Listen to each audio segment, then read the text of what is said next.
మా కందులు పండించే రైతన్నలు, పత్తి పండించే రైతన్నలు, వరి పండించే రైతన్నలు ప్రతి పంటకు 500 రూపాయలు బోనస్ క్వింటల్ కని చెప్పి బోగస్ మాటలు చెప్పి డబ్బాల ఓట్లు వేయించుకున్నారు.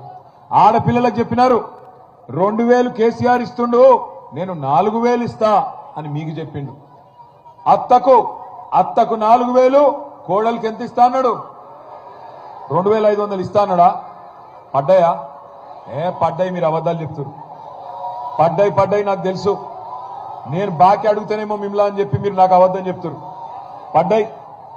4000 పెన్షన్లు పడ్డాయి, తులం బంగారం వచ్చింది, 2500 వచ్చింది. రాలేదా? నిజంగా రాలేదా? పక్కా. మరి రాకపోయినా గుద్దుతారా? చేయి గుర్తుకు. ఇదివరకు గుద్దిరు కదా. ఇదివరకు చెప్తావు. అరిచేతిలో వైకుంఠం చూపెట్టి అభయహస్తం అన్నారు. అది అభయహస్తం కాదు, భస్మాసుర హస్తం.